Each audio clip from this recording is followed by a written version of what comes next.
For so I was watching this morning Kirsten Dunst. If you remember her, I don't know if you know her, Arnie. Of course. No. Actress from Jumanji, Bring It On. Anyway, she's in this new one with Channing Tatum, and she was talking about how there's a movie with Channing Tatum about he lives on a roof. Rick Cianfrance is the director, and she said he didn't want us to meet beforehand because he wants the magic to happen. And I thought, you know what, Arnie? This is essentially a Derek Cianfrance movie, the three of us chatting, and I want all this authenticity to just come through. So no banter up top, no niceties. Who knows what can happen? And thank you for being here. Yes, sir. My pleasure. It's an honor always to be asked to do some of these things, that I never dreamed of. So thank you for You having me. never dreamed of being on the World's Greatest Dad podcast? Come on. I mean, not just that, just, being a social media guy, I'm an old farm boy that just like to cook, and I just, somehow this all fell in place, serendipity, right place, right time, kids having the experience they have like Dan and Sophie, good editing, and just being in the right place, like I said, Well, I'm glad you mentioned your kids. It's important that they exist because that is the actual reason you're here. yes. It's a two-pronged thing, is that you've achieved enormous heights and success in your barbecuing career and that you're a dad. And we're going to talk about all that. We're going to talk about how you balance it, why you're the world's greatest dad, because you are, otherwise you wouldn't be here. And I'm going to stop talking for about 3.8 seconds, and Ali Khan is going to introduce you formally to our All right. audience. Okay. Do the honors. It's a real polished one, Arnie.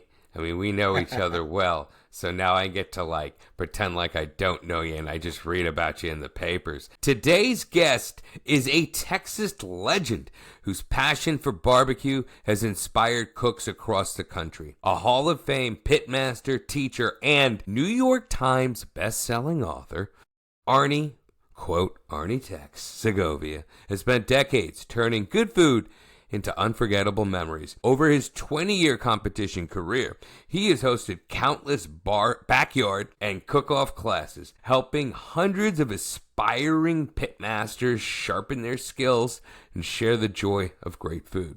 Today, millions, yes, millions, know him as ArnieTex, the social media sensation whose love for barbecue, carne asada, and Mexican-American home cooking has made him a household name. When he's not at the grill, Arnie is a proud father to his two kids, Dan and Sophie. Please welcome ArnieTex Segovia to World's Greatest Dad.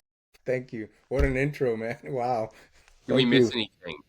What credits did we miss? Any I honorable don't mention? I don't think so, man. That's plenty, man. Plenty. I'm just a regular old guy, like I said. Just doing something we love to do and fortunate to be able to do it and to be blessed with some good kids that and a good wife that puts up with me and lets me do what I like to do, and she's right there with me 100%. Makes a big difference. It does. I love the humility, as if these kids just raised themselves. I don't think you are blessed, it sounds like, with two amazing kids. But I feel like you had a part in making them amazing. Is that fair to say? I would say that's fair. Yeah, both my wife and I had a big part in that. She did a great job as a mother, and I think I did a pretty good job as a dad. Always with the humility. All right, well, take us back. Take us back. What was it? When did you start barbecuing? I mean, I was around it my whole life because my dad, my grandpa, in our culture, everybody barbecues, right? I mean, if it's a Sunday, you barbecue. If it's a family get together, you barbecue. If it's a wedding, you barbecue. If it's a funeral, you barbecue, right?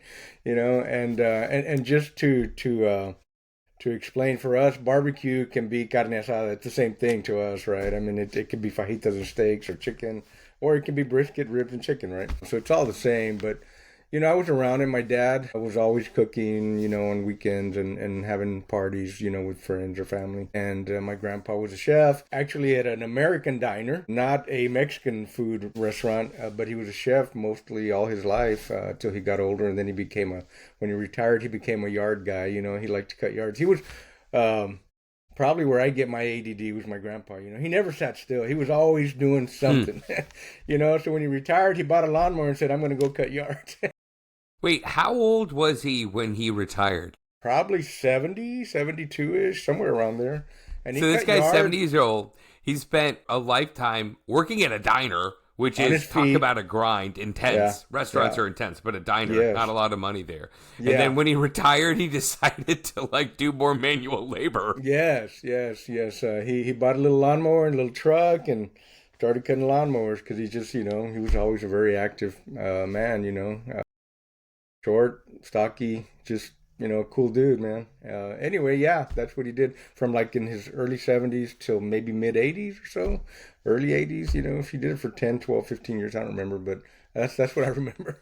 But anyway, he would cook too a lot. I got married, and one of my uncles was a butcher, worked at a meat market that his family owned, and his hobby was building little barbecue grills out of leftover propane, not propane, those Freon tanks, that they use to for air conditioning for houses for HVAC.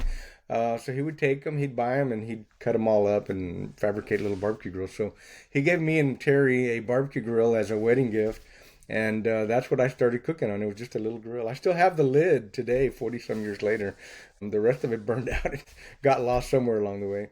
But that's when I started cooking personally more, or at all, really, when I was at home, married. And, you get married, you meet friends in church, in social settings and whatever. And so we would invite people over, and I became my dad. I started to cook for friends and family, and that's kind of when I started. And then I, had different careers in sales and wound up in car sales, and was fortunate. I had a management job for a dealership with 3 stores, and we were independent used car dealers. Fortunately, the owner was really cool. He loved barbecue and didn't mind. He gave me a little corner in the car lot, and I could sell barbecue grills there. I'd go buy them up in Central Texas. I tried building them because my dad was a welder, so we had all the equipment, but that's too much damn work. So I started buying them in Smithville, in Uvalde, and in Houston, and I'd haul a trailer up there on my day off and haul them back home and put them on the corner and sell them. And so then we'd cook at work a lot. I had 12 salespeople that worked for us, and we all liked to hunt, fish, and barbecue. So if I wasn't cooking, they were, So we basically ate grilled, barbecued meat for lunch 6 days a week at work. Dear And God. yeah, yeah. Dude, And then while you're working, yeah. I eat that and I want to go to sleep, I want to take Well, a nap. Arnie's working. maybe I Selling didn't eat cars. that much. It was more about the process, the fun, just doing that. And that's kind of how I started my competition career because we had several employees besides them. And I kind of called them my guinea pigs, When I started competing, I'd be like, hey, I made 3 recipes. Tell me which one you like the best, right? And so they would tell me what they liked and didn't like about the barbecue. And that's how I would kind of adjust some of my recipes. And so we started competing. And did that for several years. Then my kids got a little older, and they didn't want to go to the cook-offs anymore. We had a motorhome, but they get into their teens. They're like, I don't want to be with y'all. I want to be with my friend. I want to stay home. I want to whatever, right?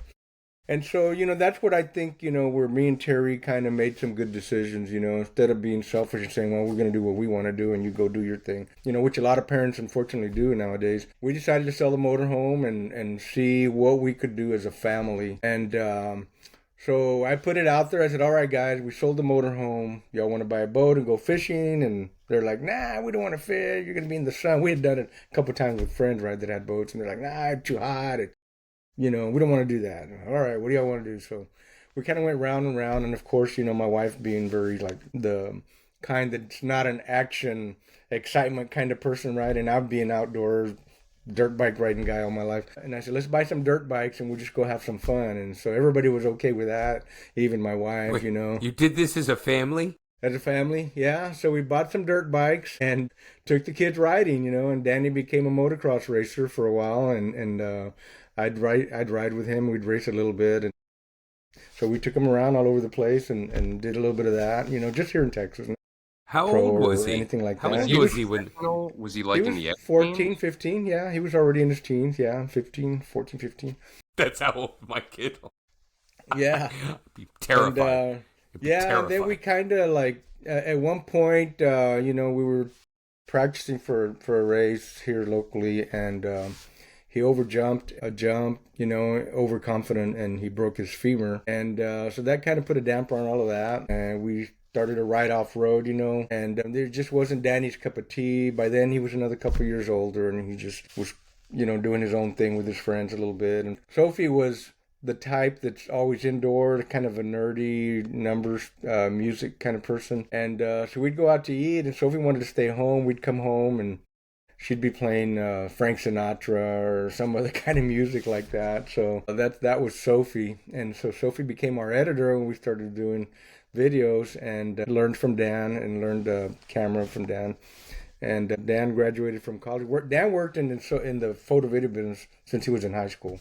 Fortunately, he had a good teacher in his journalism class, and the teacher owned a photo studio that was their side hustle. And that's where Danny went to work when he was in high school. And he did it all through college.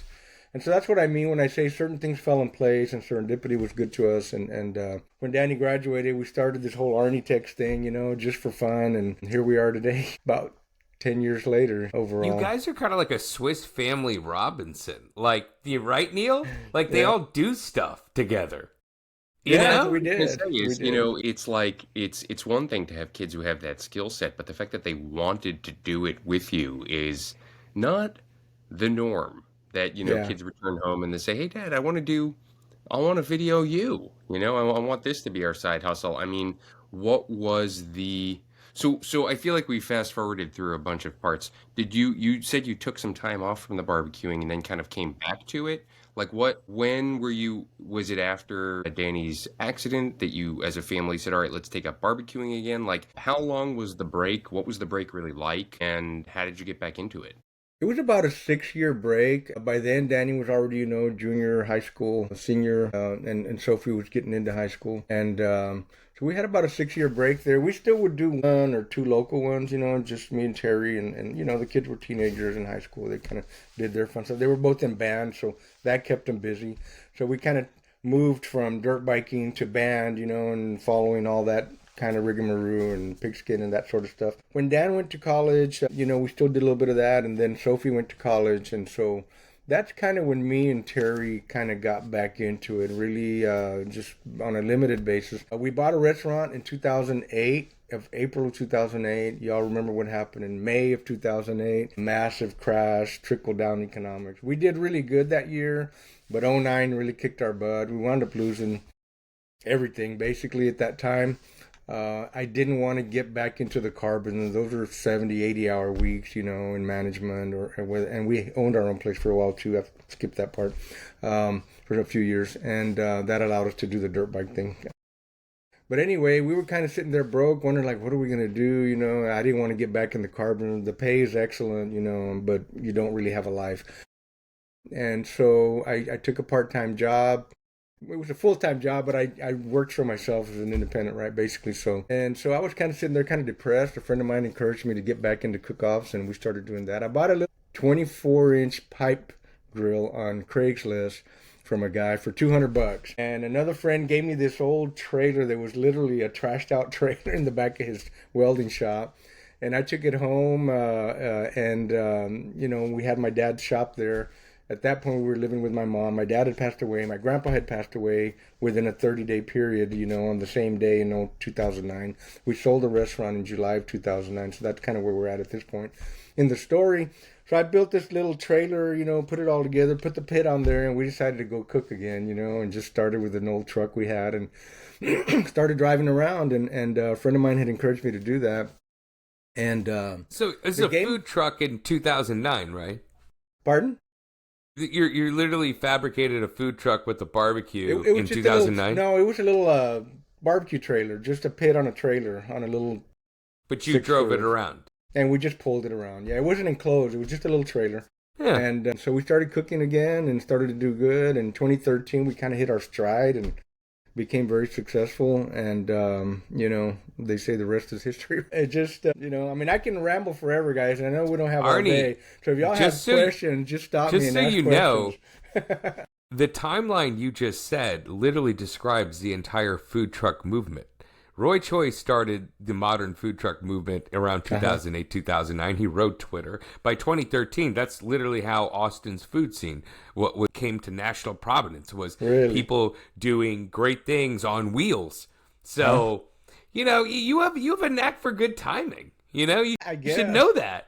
You Yeah. know, I have one of those theories or beliefs, like things just happen and they evolve, and sometimes this is a time in history, I guess, where you said that started to happen and it wasn't just there, it was probably everywhere, right? And I think, ideas and things are in the air, right? And sometimes you get hit with ideas, and if you don't jump on them, other people do. I had some ideas, some good ideas for business, and I didn't jump on them. And then, like 2 years later, I see somebody doing it, and I'm like, hey, I had that idea first, but they beat me to it, Okay, right? I love this. Yeah. These alternate paths, the sliding doors. Tell us, because and then we're going to get back into the meat of your biography and parenting stuff. But like, what are some of those businesses that you almost did that then?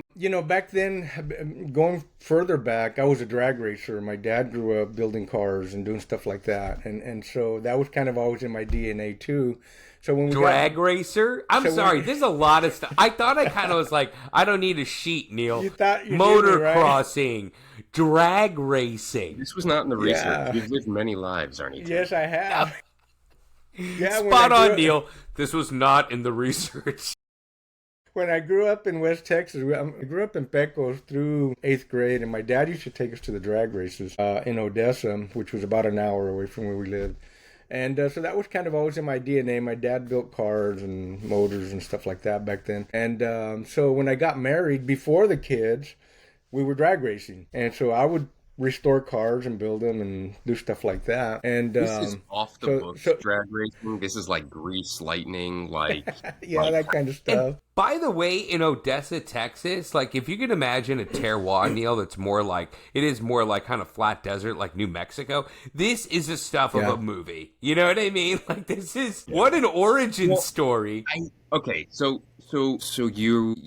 I'm just amazed that you kind of were at the height of something. Like it seems like the through line is you were able to take a lot of risks and you failed a lot. If you don't mind me saying, I you did. failed and you got I back up and did. you got back up and you got back up. I mean, how how did that? I mean, this whole time you were raising your kids. I mean, what was it like being a parent?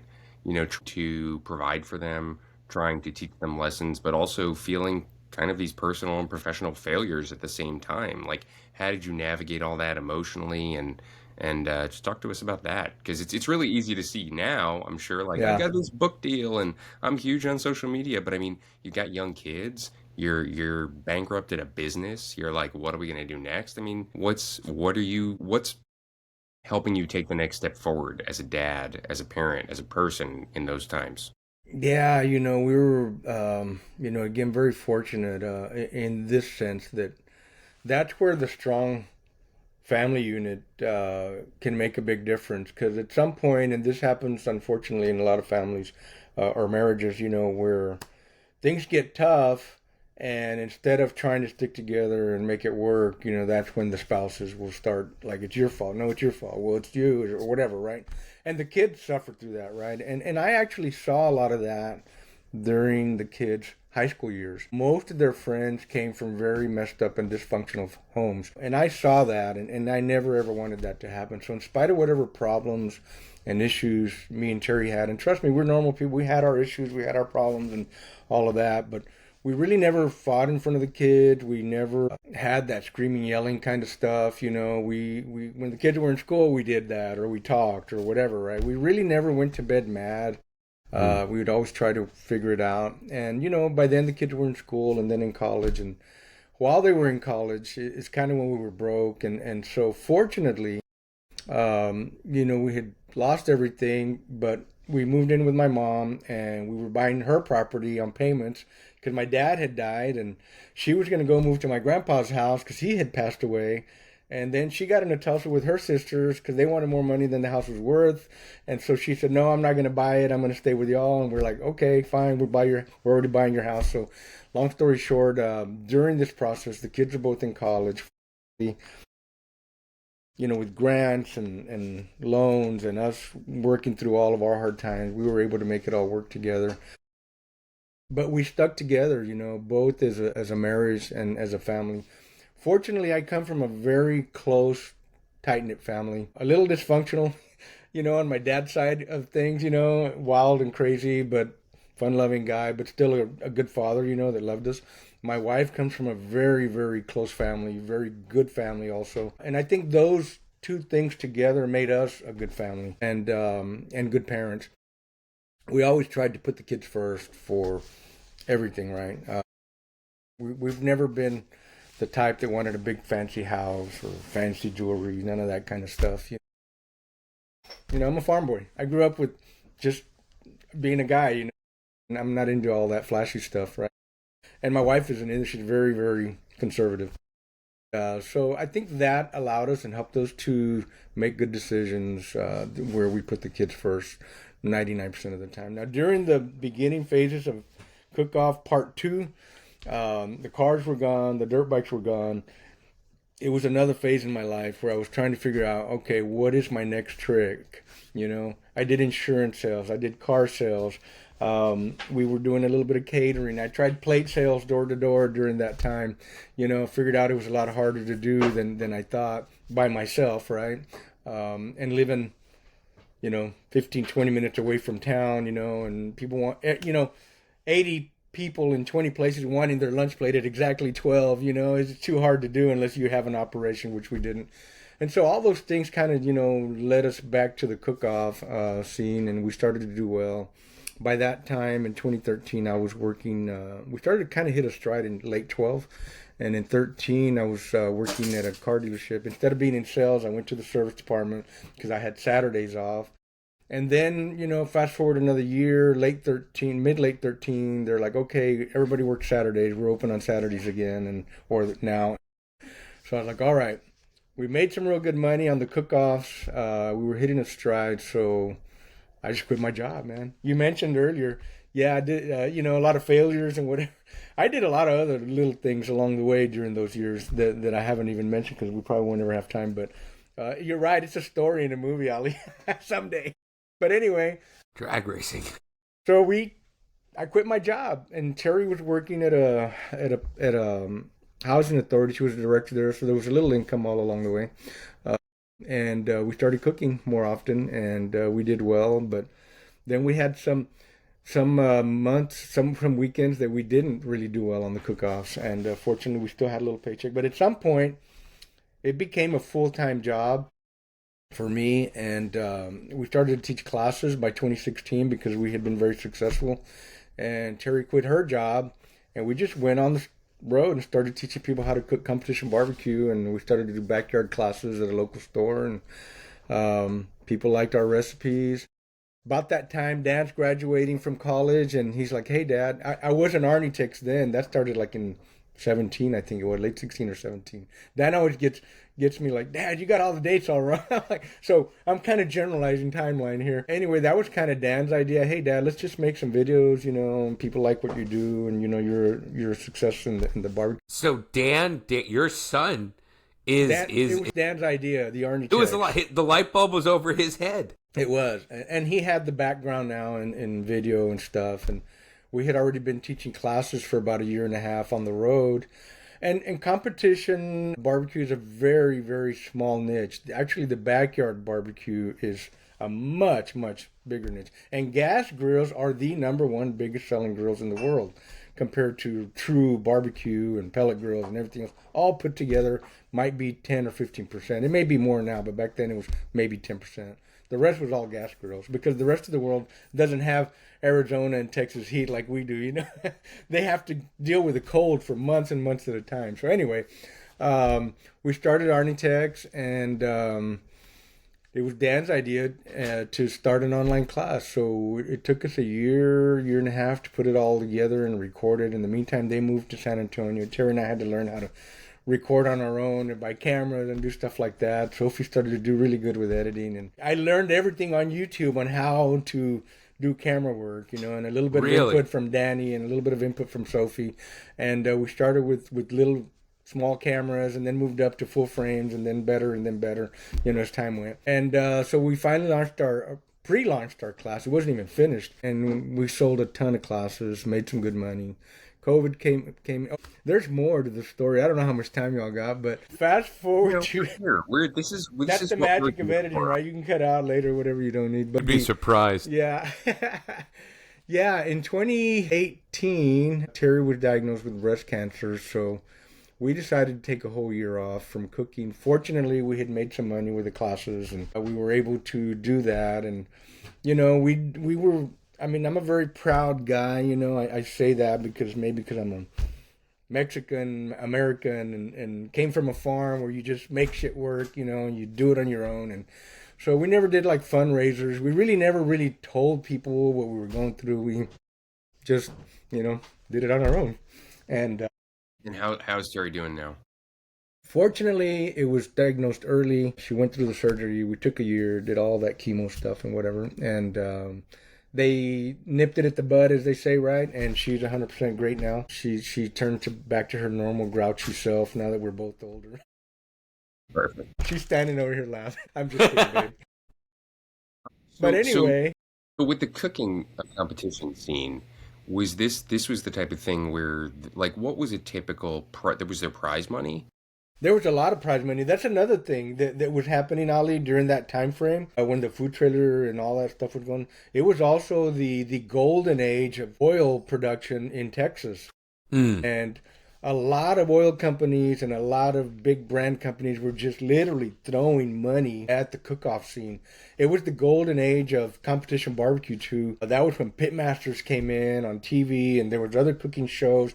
The Food Network was showing cooking, and Pitmasters came in, and then other shows were showing Pitmasters and cooking and stuff during this whole time frame from 12 to 20, sort of, kind of. But basically I'm going to say 2010 through 2016, 17 was kind of the golden age of competition barbecue. And there was literally, I remember one year in that little town just southwest or south of San Antonio, Pleasanton. There was a massive cook-off there that was an annual thing, and we were sitting there, and the prize money was like, I want to say 30 or 40,000 bucks in total prize money. And there's all these cooking teams that work for oil field. And so these big companies and managers that ran these companies were there, with their teams. There was massive parties is what it amounted to. And during the awards, as they're coming down from top tens to first place in each category, the oil field company were saying, okay, we're going to throw another 1,500 bucks for the eighth place. And another company would say, we're going to throw another 2,000. And literally by the end of the day, it was somewhere between 75 and 80 grand in total prize money. Wow. And so, yeah, it was crazy, man. And so I remember the reason I quit my job in 2013, I was making pretty good money at the car dealership, but we won like 6 grand one weekend here locally. 2 weeks later, we won another $5,500. So I was like, all right, I just made over 10 grand in 1 month. I'm going to quit my job, right? All I right, can so do this. so not to get too specific, but I want to know like what you think, because obviously people look to you for your expertise both in technique and ingredients and recipes. Like, what do you think back then set you apart to rise to get to that first place spot, and what kind of keeps you going? How do you reinvent? Like, what is it about your style of grilling the meats and the way that you prepare food that has made you such an important voice in grilling? I think tenacity comes to mind. The "Make It Work" slogan that was our first ever video that we recorded and released on YouTube, I think, was "Make It Work," because there were a lot of challenges and a lot of tough times on the competition trail. And that saying actually came from Terry, because we were at cook-off sometimes, and I'd be like, shit, man, I screwed this up. This isn't going to turn out like I planned, and I overdid this or I underdid that. And she's like, you're here. Make it work. This is how you make your living, so make it work, right? And that actually came from her. And so I think part of it was that the stick to it, the part where a lot of successful people in any sport or in any business, the difference between a lot of winners and losers, and I hate the word loser because nobody's a loser in my book. Everybody that tries is a winner. But the difference between being average and above average and successful is sometimes just not quitting and keep going and do what you love to do. That old Chinese saying, do what you love and the money will come. I kind of had that in the back of my mind all the time, from sales and training. And I had a lot of good sales training over the years, a lot of psychology and stuff like that. And so I just was doing something that I loved. And so when we hit our stride again, when we came back from those 6 years layoff, things had changed. We were not being as successful as we had been prior to that. And I'm like, all right, what's going on? Number one, there was more people in the game. Number two, the cookers, the community had changed a little bit. And things were evolving, as you said, Ali. There was more forums online, so I would go on the forums and look at what other people were doing. There was a forum, Barbecue Brethren, that had a competition section, and we would kind of all exchange ideas in there. And nobody gives you their deep, dark secrets, but we would all kind of help each other out a little bit. And, and you kind of read between the lines sometimes. My difference, I think, was number one, that I would also troll the chef forums. There was also forums for chefs. This is before Facebook and pages and all that are stuff. you saying troll or read? Because I'm having a tough time believing ArnieTex, the guy who says there are no losers if you try, is someone throwing shade in the comment section. Well, no, not you were throwing more shade. lurking. I don't mean troll. I'm saying like I would hang out there. Maybe that's the right word. Yeah, I would read a lot. Okay. And I would ask questions a lot on the chef forums. And so, at the end of the day, there was just little hints and things I would pick up, from reading the chef forums and bringing out. At the end of the day, what do chefs do? They try to extract maximum flavor out of their dishes, number one. Number two, they try to make them pretty, right? They want to have a beautiful presentation. And that was part of the competition turn-in tray. You wanted to turn in a beautiful tray. You get scored on that. Number two, you get scored on flavor. It was taste, texture, appearance, and then overall, basically. And I think there was one more. I forget what the fifth one was. But so I already knew all of that. So I was learning from the Barbecue Brethren, and I was learning from chefs, right? And the other thing was we'd go to a cook-off, and I'll just share this story like chicken. And I've told this one 100 times, but I never get tired of telling it because we would get first, second, third place ribs, first, second, third, fourth place brisket, and we'd be reserve grand, and reserve grand, third overall, reserve grand, fifth overall. That damn chicken would not hit the tables where we needed it to hit to get those extra points to be grand champion. So I'd go home, and for 3 or 4 days before the next event, I'd cook chicken, and I'd tweak and tweak and tweak and test the recipes. And so we had like, I don't know, off and on between 5 and 10 dogs at all times out at the ranch. So I would tell Mom and Terry, taste this one, taste this one, taste this one. And they'd say, this one tastes like this one tastes like. So they became my new guinea pigs. So whatever was left over, we'd give to the dogs. And I like to say it like this.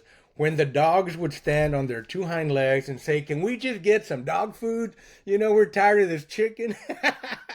That's when I knew I cooked a lot of chicken, right? But that tenacity, that test and tune, as I call it, that constant trying finally got us our first place chicken, second place, first, second, third, and that got us a lot of grand champion wins. And so I remember that being the answer to the question is just, you don't quit, you don't stop trying, you keep pushing and you keep going.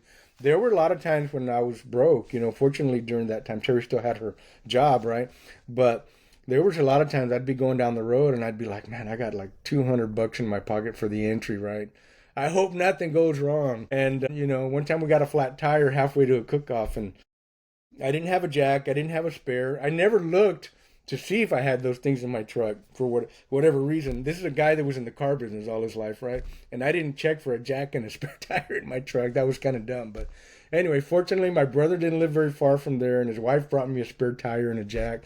And we went on to the cook-off, instead of going home, Came back home with about $1,500 and had enough money to buy tires and a jack. And pay the bills. So for that week or that month. And so, again, the answer basically is you just got to keep trying. You got to keep pushing. And one more time, that family unit, that strength, between Terry and I and having good kids that, check up on us and encourage us. And during that time, we were already talking about this, doing something bigger and better, because we were starting to teach classes and stuff like that and share things. So I want to go back because you're one of our rare guests who has kids in their 30s. And maybe this will start a trend. A lot of times we talk to people with sometimes teenagers or for reference, Arnie, my daughter is 7, my son is 5, Ollie's son is 13. Mm-hmm. And, I think like I don't want to say you're on the other side, but like you've parented babies, you've parented toddlers, you've parented preteens, teens, 20 something. They're now 30 somethings, right? Like mid to late 30s. So I guess like take us back a little bit to, what was your parenting style like when your kids were really little and how did it change over time? What's the difference between what you were like as a parent when they were growing up to now? You know, I have to give a lot of the credit to Terry as well because when I was in the car business and when we owned our own car dealership, as I mentioned earlier, they're long hours, they're all weekers. You're the guy that opens the store, you're the guy that closes the store at 8 or 9 o'clock at night when the last customer leaves. But Terry, this is another thing, a decision we made when we were that we wanted our kids to grow up in a good home. Terry did not work until the kids were in high school. She stayed home. I worked, and we lived on whatever I made. We made it work because that was what we wanted for our kids. Again, we saw a lot of kids that are, came from bad homes, unfortunately, and so we saw that and we made that decision to. A lot of our friends came from those kind of homes, and so we made that decision that we wanted our kids to grow up in a mom and dad home, right? And since I worked a lot, it was a good thing Terry was at home.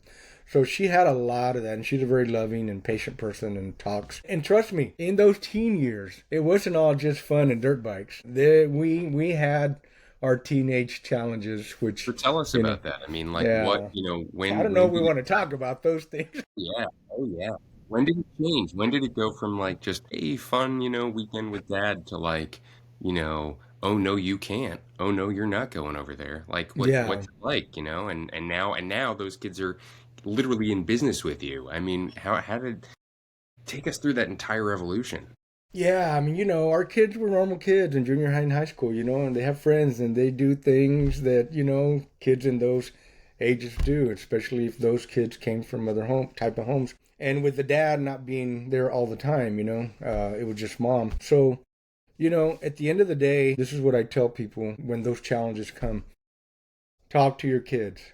Love them. Don't kick them out. Don't yell at them. Try to encourage them not to leave when you hit those hard times because a lot of kids, in those ages between 14 and 17, 18, they don't want to be at home with their parents. They want to go smoke dope and they want to experiment drinking. And I did it. A lot of us did it, but times were different on the farm. Times were different when I was in high school. There was no internet. There was no extreme drugs that we have nowadays, right? Yeah, there was a little coke. Yeah, there was a little pot, right? But we mostly went and drove around in our cars and with an ice chest full of beer and, hang around an orchard and smoked a couple and went back home, at midnight. Nowadays, kids like to stay out till 2, 3, 4, 5 in the morning, right? And there's just a lot of stuff out there that we never wanted our kids to do. And I think a lot of it was just us and mainly Terry, when I was out, working, spending time with them and questioning them and encouraging them to do good. I mean, Danny went to college. We paid for his first college and didn't go to college, eventually got kicked out. And so, we kind of wrestled with that. And he moved out with some cousins. And, Terry was very naive. And I said, this is what's going on. And she's like, just because you did it doesn't mean they're doing it. Well, then my sister-in-law walks in on it. And we got to go drag Danny out of there and bring him back home, screaming and yelling. He's already 18, 17, 18. And, so we put him back in another school, and he doesn't want to go to school, college. And so he gets out of that deal. And so I'm like, okay, dude, I'm just sharing with you guys. We paid for your car. You have free gas. You have free home. It's time for you to work. If you're not going to go to college, you're gonna work, and you're gonna pay your way here. And so when you put kids in that position, they start to realize, like, I don't have money to go buy food with my friends. I don't have money to go put gas in my car and stuff like that. Things kind of start to change in their head. But you still have to love them and encourage them and talk to them. In my opinion, you have to do all those things instead of just, be mad all the time with them. And I think both Terry and I were very good at that. We're pretty mellow, easygoing personalities for the most part. My family's a little more high strung than Terry's, but still, I'm pretty laid back because I saw how my dad used to scream and yell a lot, which is Tell the us about that. which is the old school way of men doing things, you know. Can you talk a little bit about the differences you saw? I mean, it sounds like you grew up with your grandparents too. Like, what was the different styles of parenting between your grandparents, your dad, and now you?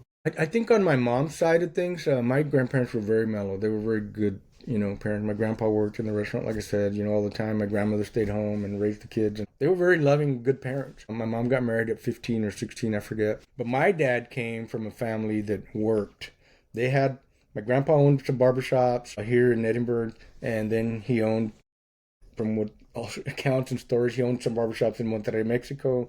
He was from Monterrey. My grandmother was from that area on my dad's side. But my grandfather also owned a trucking business. And so my dad, very young, was put to work in the trucking business. And my grandfather would take him to Arkansas with his older brother and say, "We'll see you guys in 3 or 4 months." And he'd just leave him there with family that my dad and his brother didn't even know. You know, they just went to work. When my dad got older, he had to go drive the truck.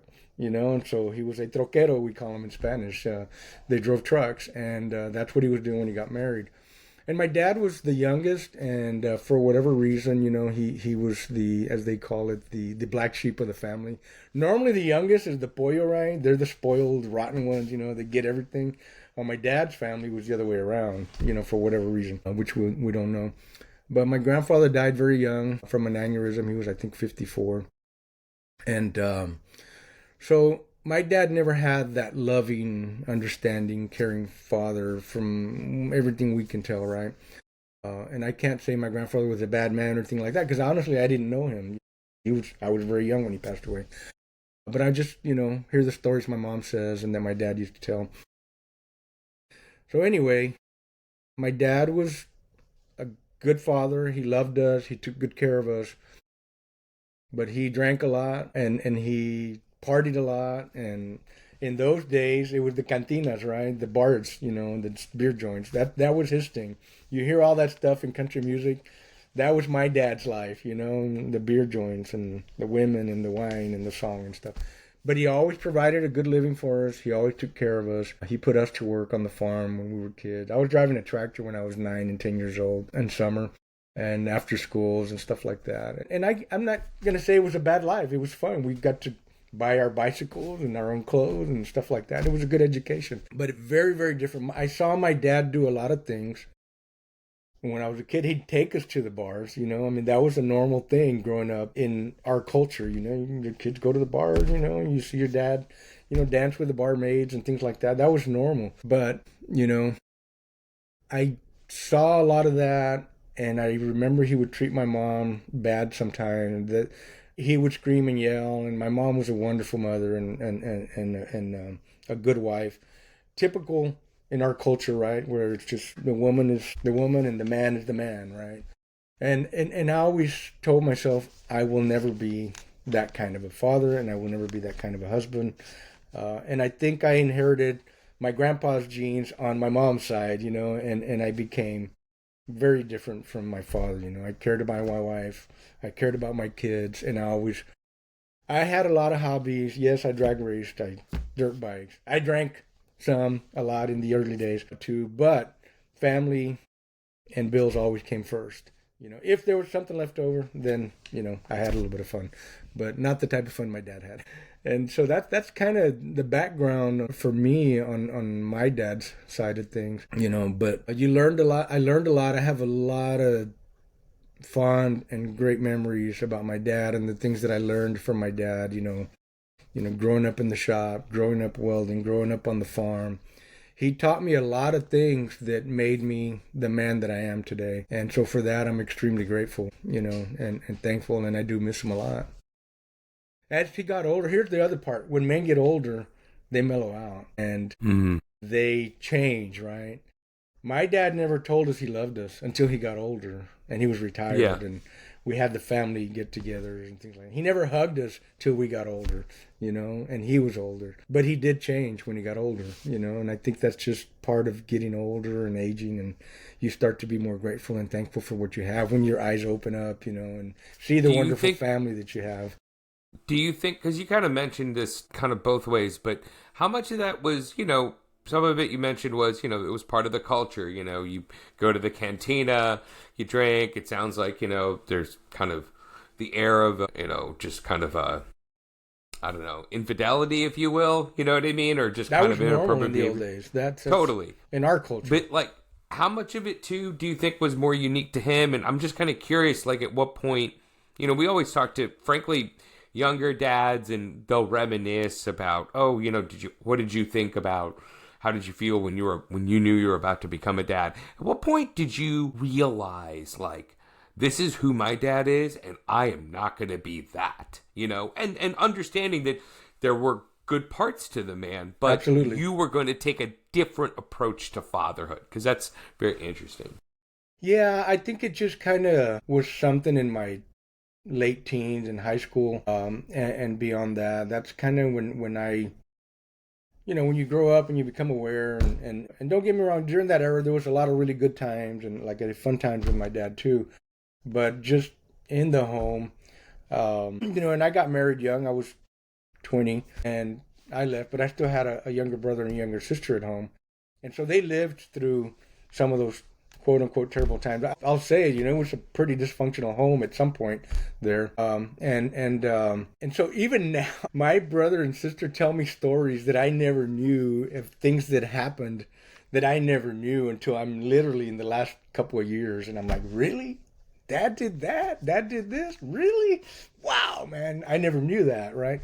Things like that. But for me, it happened in my high school years. I think that was when I decided, if I ever get married, I'm not going to treat my wife bad. And he never beat my mom. Don't get me wrong. He was not a wife beater or nothing like that. But there was a lot of yelling and screaming and, just when men drink too much, they just, some men, maybe because of their insecurities and their fears and the way they were treated, stories of my dad, when he did something wrong. I mean, my mom has a story that my dad told her when he was a kid of my grandfather chasing him down the field, trying to beat the shit out of him, and actually doing it many times when he was young. And so that formed him, right? But he didn't do that to us. He really, yeah, we got spankings and whoopings and stuff like that as kids, but we never got beat or nothing like that. It was mostly like verbal abuse, like you this, you that, and whatever, right?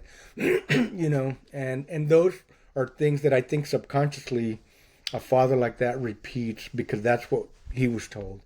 I don't know if you guys saw that yet, but JB Sauceda, the Texas Country Reporter, put out a video. I just saw it last night where he was talking to this barbecue guy in East Texas over there in Beaumont, this black guy. And the dude was crying, man, and talking about how the teachers used to tell him he was no good and he believed it. He wound up in prison. That was touching to me because I know I can relate to some of that, right? And he made something of himself. He became, a successful barbecue restaurant now with a lot of accolades and whatever, but that is the reality for a lot of kids out there, even today. So we went through some of that. And I guess, to answer the questions, I was in high school when I decided I wasn't going to be that type of person, and, honestly, everybody in my family, all of us kids, have got married and have wonderful families and great kids. None of us have anything in our kids that we have to be ashamed of or that we had to really have big problems with or anything like that. None of my brothers and sisters have that either. We're all good families, and I think a lot of that credit goes to both sides of the story, right? My mom, my grandparents, and that mom being the strong one sometimes, when you have challenges as a teenager and questions and things like that. I ran away from home twice, and my dad never apologized. He never asked me to come back home. My mom did, and so it was just kind of one of those weird things, when you're growing up, where it's kind of, like I said, normal in our culture, It's funny, Neil, all this time where we're always asking, like, what kind of dad did you have? And something we should probably realize is how much our moms influences or don't influence us too, because Arnie brings up, and I'm like, oh yeah, good, I'm writing that one down. moms count too. What did we learn Absolutely. today on World's Greatest Dad? That we all had mothers too, and Yeah. that influences us Yeah. being dads as well. It's Well, Yeah. okay. And those I are don't my think that's stories. ever in question. I think it's more that, we're trying to figure out how to, I guess I'm curious, Arnie, like how did you handle disciplining your kids? Like, what did it look like for you? Because you talked about maybe going through some hard times and knowing that, okay, I don't want to hit, I don't want to yell, I don't want to call names, but sometimes still you got to lay down, a boundary or Absolutely. this is not okay. So how did you even figure out how to do that if you didn't have a model? I think as when the kids were little, yes, there's a belt and there's a few spankings here and there along the way, right? And so you still have to instill that little bit of a fear and authority figure when they're younger. But when they get in their teenage years and they're 4 or 5 inches taller than you and 30 pounds heavier, the dynamics change, right? Growing up with Dan, when he was in his teens, he was that already bigger and stronger than me, and we had boxing gloves. We would box and have fun, right? And I learned, like, okay, man, I will never be able to take this guy down, because he had a freaking strong punch, man. And I was a pretty fit guy. I was physical fitness most of my life until I got in my mid late 30s. But I was like, dude, this guy's strong. He's got a punch. So I have to learn a little bit about how to win the psychology game. You know what I mean? And I think that's part of it. You have to recognize where, being physical is not the answer. Being a fighter is not the answer with your kids. You have to realize that at the end of the day, and here's another part of our story, we were Christians. We went to church. I preached at the pulpit when I was younger. Terry was the school teacher for the kids, at church. We had those, how do you say, convictions, right? And so we instilled those into our children as well. And we had church potlucks and we hung around with our church friends also, for many years before I was actually like in the car business. And that's kind of when my life and the dynamics of all of this changed. But there was a foundation there. There was a really good, strong foundation and a family foundation. And no churches are perfect, right? And we saw that in our churches. But there was always the teaching and the training of the good, strong family unit, right? And the fear of God. And along with that fear of God comes the respect and the fear of your parents, right? That you instill in your children. So we pretty much always instilled that respect in our kids and we demonstrated it, right? Of course, you have to be a good example. You don't say, do as I say, not as I do, right? So we were good examples and good role models, I believe, in for our children. And at the end of the day, during those tough times, to answer the question, if I'm getting off track here, is sitting down, spending time, and talking with them. That's when you make those decisions. You say, okay, had a rough day at work, but I'm going to go home and talk to my family, right? And when there was an issue, now a lot of times, I'll tell you this, the car business was rough, man. There was a lot of hours.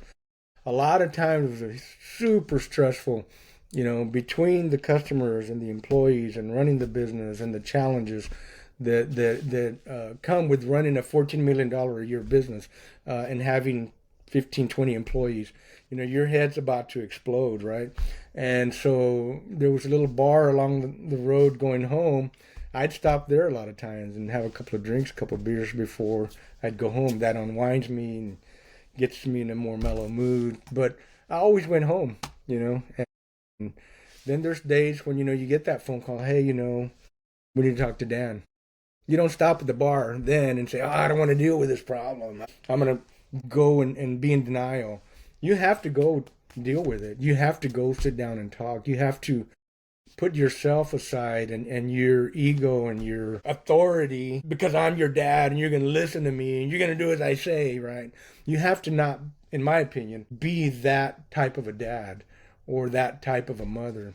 And there were some of those, of course, here and there. But in general, I think what I've always told other parents is like, you have younger kids now, it's like, you got to love them. You got to love them no matter what. They're your kids. You have to love them and you have to talk to them.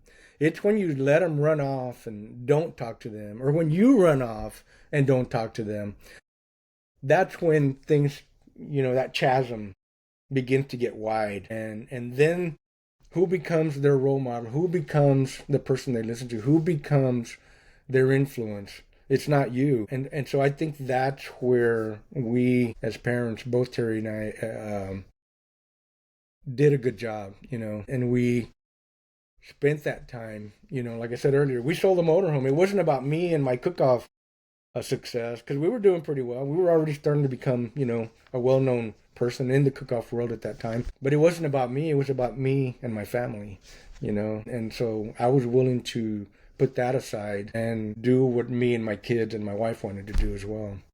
Yeah. And we didn't go back to that until they were in college. I want to know because, obviously we've talked a lot about the lessons you've imparted on your kids and parenting them through the decades. But what have they taught you about being a dad and just being a good human? Because I imagine at this point they're maybe teaching you even more than you're teaching them. Like, what have your kids taught you? Absolutely. You have no idea, Neil, how that turns around, when you get into your late 50s, early 60s, particularly like in business, and in the social media realm. That's where Danny has really taught me a lot. But yeah, I don't even know how to answer that question because, as you get older and you're a good family and stuff like that. And in our case, they both moved away, right? Dan and Sophie moved to San Antonio several years back. They were there for a year or two, I don't remember. And then Dan moved to Austin and Sophie moved with them. They lived together. And then Sophie got married and moved to Chicago. But they both teach you that I think that in being part of your family and being a good family and us being able to communicate and have those great conversations and loving conversations, I guess that teaches us that we did a good job, overall. But yeah, there's things, because like I said earlier, I come from a very different family from my wife's, but on my mom's side, it was a really mellow family, and I think I got some of that DNA. And Terry's family is very chill, very mellow. But on my dad's side, we were all pretty high strung, right? So that gene is still in there. And Terry likes to point that out sometimes, when me and my family get together. There's never any screaming or yelling, none of that kind of stuff. We've never had arguments or fights in my family and my brothers and sisters. But we are a little high strung. We cuss a lot. We, speak loud and stuff like that, like I'm doing right now. And so Terry said we're kind of high strung. But we've never had any really big drama or none of that kind of stuff, right? But I think Danny also sometimes, laughs at some of the things that we say and do on my side of the family. But, Danny is quick to point out to me when I'm a little outside of the line on social media, because this is the part, and I saw this on another YouTube video. YouTube's my outlet now in the evenings. But I saw another part on another video, this a new channel, where this guy was the pizza king and then he had to give it up, right? This is a brand new video that just came out. And he's James Beard guy, accolades and awards. But in the social media, he talks about where one comment about your food was bad. Those are the things you remember and that hurt you, right? So I'm always quick sometimes, or not no more as much, but when people say something negative, sometimes I'm very quick to respond in the wrong way, right? And Danny will either go in there and edit it or tell me to edit it, or he'll just delete it altogether, right? And he's like, Dad, you can't say things like that. You're a public figure. And this is going back 2 or 3 years, when we first started to get out there. And I've learned to just don't say nothing. And, when I was in the cook-off circuit and I was a board member on the IBCA, and we had our Facebook pages and stuff. And a lot of us as cooks, we would always ask questions of the leadership, and it was always like silence, and they wouldn't answer, or they would ignore. And I remember it would really frustrate a lot of us and piss us off. So I got involved and got on the board. And when you get in there, you understand a little different, right? And it kind of correlates with being on social media in the sense that it doesn't matter what you say. You're not going to convince them. You're not going to change their mind. You're not going to change their opinion of you or of your recipe or of the way you do things. And I've had to learn that kind of the hard way because, and you guys see me, I'm kind of a fun-loving, prankster, jokester sometimes. And so sometimes people will make some dumb comment and I'll make a comment back in a joking, fun way to me.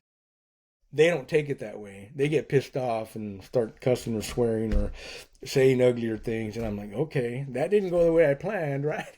You started the joke. I was just continuing the joke, but it didn't work. So I've learned that probably more from Dan than Sophie. Sophie's more of the quiet behind the scenes person. And so yeah, I've had to learn that the hard way. That's the thing a lot of people don't realize, because you're on social media and people think you're some kind of mega star or somebody special. We're just normal people, man. And when you say something ugly, hey, we got a heart too. It does hurt. We're human. We put our pants on the same way you do. We, take our showers the same way you do. We have our challenges, we have our egos and our personalities and we're just trying to do the best we can, and sometimes some people just can't seem to understand that. And I get that from both sides because of our who we are as Hispanic, as Chicanos, as Latinos, whatever people choose to call us, right? I choose to call myself a Mexican American or an American Mexican. Either way, it's the same thing to me. It makes no difference. I was born in Arizona, but I crawled to Texas as quick as I could. So I'm a Texan, born and bred, I call it that, even though I wasn't born here. But because we have our roots in Mexico, but we're born in America, we're stuck in the middle, as James Edward almost said in the Selena movie. We can't please either side, so you have to try to be as good or better than both because neither one of them really likes you, most of the time. And that's not true 100%. We have huge fans on both sides, right? But you see those 1%, that just really like, oh man, why do people have to be this way?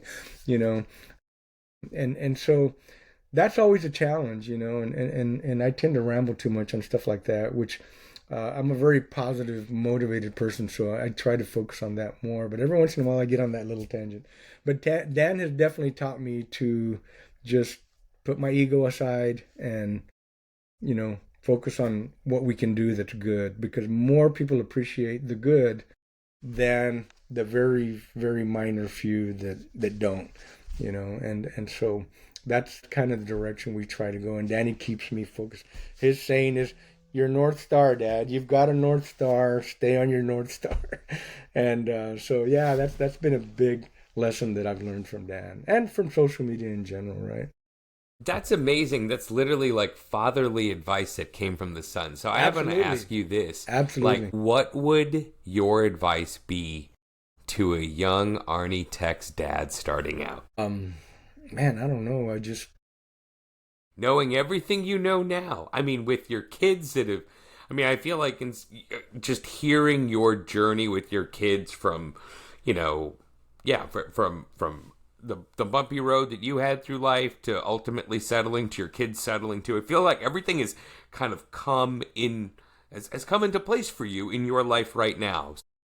Being that guy, being the ArnieTex of 2025, what would you tell the ArnieTex of, I guess, 30 plus years ago? I would probably, the only thing I think I would have done different, I think I did pretty good, but I think when I was younger, I'll take this gene side of my dad, is that I probably worked a lot of hours, and we did do everything right, I think, as best as we could, Terry and I, but I still spent probably more time at unwinding at the bar with my sales team and or friends that you meet there sometimes.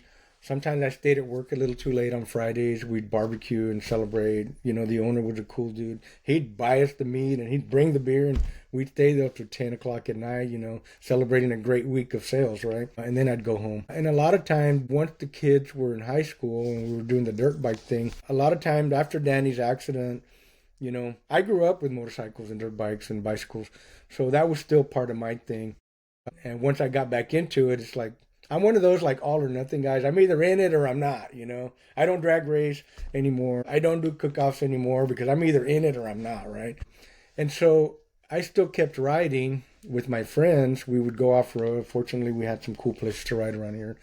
But every Sunday almost, instead of staying home and maybe going to buy the barbacoa or the tamales or cooking breakfast for my kids, I was out riding dirt bikes. This is during the high school era. So more often than not on Sundays, I was out with my friends. And I'd come home at noon, right? And we'd still do all the family stuff, right? But sometimes I do feel like I should have spent more time Sunday mornings at home during that high school era, and our kids didn't turn out bad. And I don't know that they would have turned out better, but I kind of feel like I missed some things during that era. I feel like I could have been a better dad during that era and been home more on Sundays because I worked a lot of hours during the week. And that's probably the main thing that I wish I had done a little bit better. Because when I wasn't dirt biking, I was cooking at work every other day, right? And if I wasn't cooking, one of the salesmen was cooking. And if I didn't stop at the bar once or twice or 3 times a week on the way home, Saturdays, I'd go home and cook 20 briskets for friends, So I'd stay up half the night cooking briskets, and I wouldn't ride on Sunday, but I'd be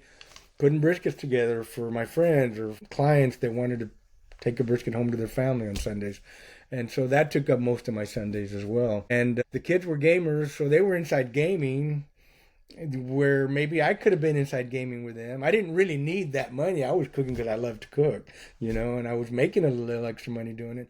But I didn't need it. I mean, I had a very good salary, so I didn't need them. And it was more about me doing what I love to do, right? Maybe being a little bit selfish and enjoying what I did. But that's probably what I would tell the younger Arnie is like, hey, go learn how to be a gamer with your kids. Go have some fun with your kids on Sundays or during the week instead of stopping, at a little bar and grill place, and hanging out with your friends or some of your employees. That's probably what I would tell the younger ArnieTex more than anything. Maybe spend a little more time with my wife during those times as well. Maybe gone out to dinner more with my wife. She was kind of at home during all those times when I was out doing my thing. At the end of the day, it all paid off, right? Everything turned out great for us. That doesn't happen for everybody, but it did for us. And so I'm just truly grateful and thankful for that. We've been very fortunate and very blessed.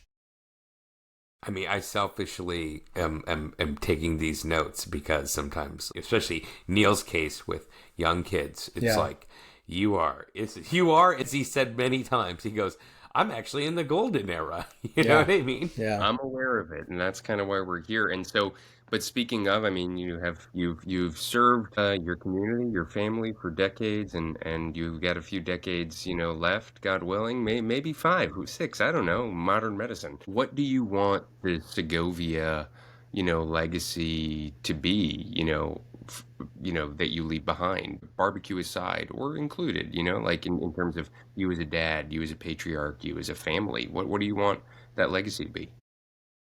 Good question. I think, as far as legacy, patriarchal, if you want to call it that, is I'm here mainly because Dan and Sophie are part of my team and my wife, right? I mean, it's definitely not just me. We joke about it internally here. It's the mustache pays the bills, right? But it's not just the mustache, right? It's the whole team effort, right? I am the face of the brand. I am the cook in front of the camera. But there's this whole machinery behind me, right? And I think as far as a legacy, I would like to leave that and say that it's not just me. It's the whole team effort. It's the family unit that has made the difference. I did kind of always want to write a cookbook many years ago, and when the opportunity came, when I first started to talk about it, Dan and Terry were like, "Nah, you're not ready. That's going to take a whole." It's going to sidetrack us from what we're doing, which it wound up doing, right? When the opportunity did come knocking, it did sidetrack us considerably, but never did I dream or did we even have a conversation about being a New York Times bestseller or any fantasies about that, right? It just happened organically by God's grace. But that happened because we have what we call the machine, right? We have this little machine that's just, in 4-wheel drive, going over mountains and through mud and through lakes and streams, it turns into a boat. It just keeps on chugging, right? But that's because we, as a family unit, as a team, have, just worked hard at it. And we're in the right place at the right time. I just want to say I'm just lucky. I'm very lucky to have what I have and that we were in the right place at the right time. I mean, the cook-off scene was the foundation that led us to where we're at. But we kept doing it even when we were broke and didn't really have any. There was many times I said, shit, Arnie, just go get a friggin' job, man, and do this as a hobby, right? Once in a while. But I was so passionate about it. I was so driven that I wanted to be successful at it, and something that I really enjoyed. And we got there. And then when the class thing came along, you know, that was started as Danny's idea, and then we took that challenge and succeeded at it, and are still selling classes today. Not in the same volume as we did before. We kind of put that on the back burner, but it still sells some, organically, and so just being able to do what we did, I'm happy. I'm glad that we were able to share some of the recipes that I grew up with, some of the foods that my culture has, some of the foods that my barbecue culture I learned and that Texas has shown to me. And now beyond that, I learn too from YouTube, from social media. I mean, people correct me. I do research on things that I think would be fun to cook, and half the time somebody else already did it, right? And so, you kind of like, oh man, that's a great idea. I thought of that yesterday. Somebody else already did it, but I'm going to do my own version now. So I just want to say, maybe as far as legacy, I'm just grateful and thankful to have done the things that I've done, to accomplish the things that I've accomplished. I think all winners, all successful people just have this sort of a drive to be number one and to be successful. I don't know if you would call it insecurity or just a drive of some sorts, but I mean, looking back of all the things I sold encyclopedias, I sold insurance, I sold cars. I was successful at all of those things. I always wanted to be at the top of the heap. I did the cook-off circuit. I wanted to be at the top of the heap, and I was for a short time. I made my mark. I wanted to write a book. Eventually we did, and it was a New York Times bestseller. I mean, does it get better than that? Did we In lose the you, book Arnie? world? I'm here. Sorry, I think my computer Yeah. froze. Yeah, What? no, I'm We have one more question, and then you've been so generous with your time. Would you grace us with participating in what we call the Dad Lightning Round? okay. I'll try my best. All right. All right. Well, I'm just curious, like, what before we dive into that, what did sales teach you about parenting? Sales taught me that there's a lot of psychology, and you have to be able to read between the lines, because there was a lot of, I didn't go to college, but like I said earlier, when I'm in something, I'm in all the way. I'm either in it or I'm not. And when I got into sales, I started insurance and life insurance sales. I wanted to learn how to be a good salesman. So I bought books, like tons of books by other successful salespeople in different industries. I bought cassettes. I mean, thousands of dollars of books and cassettes. Listened to them. This was back in the era of cassettes. And I learned how to be a good salesperson, how to be a good people person. And I learned that a lot of times when people say no, it's not that they don't want it or that they're not listening. It's that they want to think about it. They want to make sure they're making a good decision. And so you learn some of that psychology about reading between the lines. And I think when your kids are telling you things, and when you're arguing with your kids, you have to be able to use some of that psychology and more listen than talk, and read between the lines and try to empathize and listen to what they're saying, and then try to, in sales, you have they teach you a lot to repeat what the customer says. Like, well, I don't know if that works or doesn't work. So you kind of repeat it and reinforce. Is this really the problem? Why is the payment too big? Is it not big enough? Is the term not right? Is the interest not right? You learn how to repeat and listen more than anything. And then you try to steer, guide, and direct. In sales, of course, it's to make the sale and close the deal, right? But in the family situation, you want to encourage, steer, and guide your kids in the right direction and to help them make good decisions as well. Because at some point, they have to make their own decisions, and you just have to try to encourage them and guide them to make those right decisions. So sales taught me that you got to listen and sometimes repeat what they say and try to encourage them to make the right decision. Let that decision be their decision. And that's the thing in sales. You don't want to force it on the customer. You want it to be their decision. You want them to make that decision, but on their own. Yes, it benefits you. It's in your best interest, but you still want it to be their decision. You want it to benefit them just as well. You don't want to just shove it down their throat because that car's got a bonus on. You still want it to be the best car for their family, for their needs, and for their situation, right? At least that was my philosophy and the way that I sold cars, and have a lot of very happy customers that would follow me around to wherever I was at and would buy cars for many years because I treated them good, and I always tried to help them make the right decision. Well put. Ali Khan, Take Mr. ArnieTex through the lightning round. Here we go, Arnie. This is the lightning round. Okay. You ready? Let's do it. All right. Number 1. Parenting advice in 5 words or less. Love, listen, encourage. That's 3 words. 3. Very efficient. It's 5 or less, 5 or less. Pick a superpower.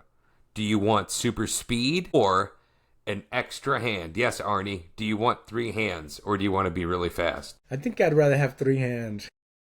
Whoa! Yeah, he doesn't mind getting a few looks at the restaurant. One cookbook. Tell us one cookbook every dad should read besides your own. One cookbook every dad should read besides my own. Man, I've got hundreds of books, guys. And there's so many great ones out there. But I think the, what's his name? One of the best ones that I think covers not just barbecue, but cooking in general. If it was barbecue, it'd be Paul Kirk's books. But what's his name? The Meat Dad guy? What's his name? I follow him on social. Yeah. I don't know his real name, but Yeah. I do know the Meat Dad. I didn't know he had a book. Good to know. Yeah, I've got it. It's probably in the other room, or I'd share it to you, show you right now. But it's... I'll look it up. My brain went blank, man. Trying to think of the name of the book. Meat Trick? Dad. No, it's not Meat Trick. That's Matt Pittman. Yeah.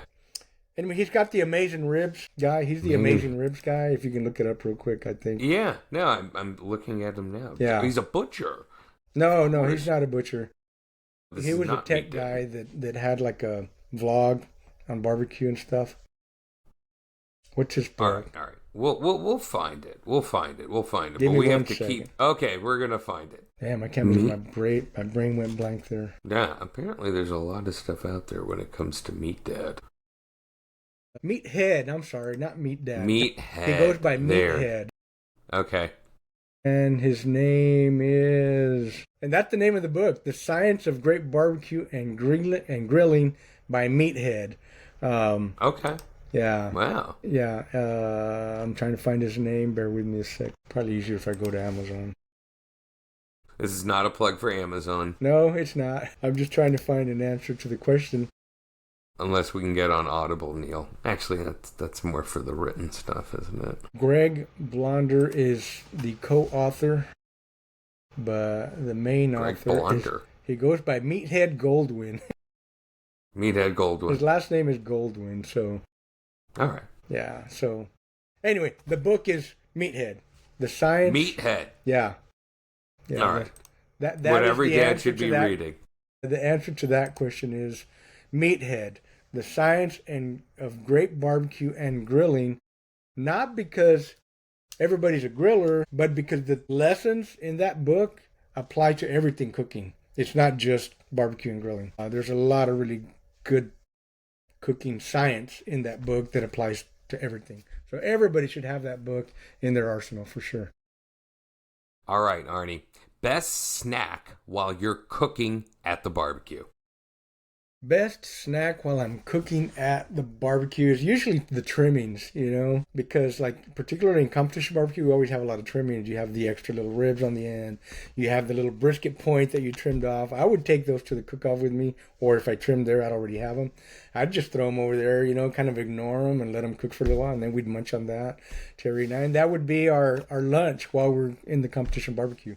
Same thing at home. If I trim or whatever, those go onto the grill. So those are my best snacks cooking.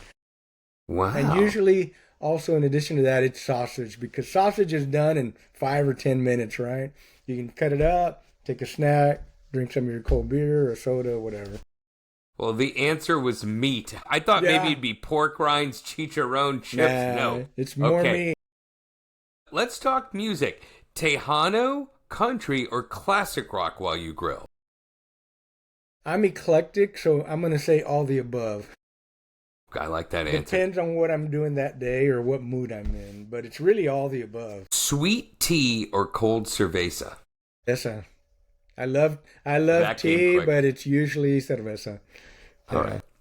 Oh, I think I know the answer, but we're going to ask it anyways. Gas, wood, or charcoal? It's definitely wood 90% of the time. But charcoal, gas, pretty much never.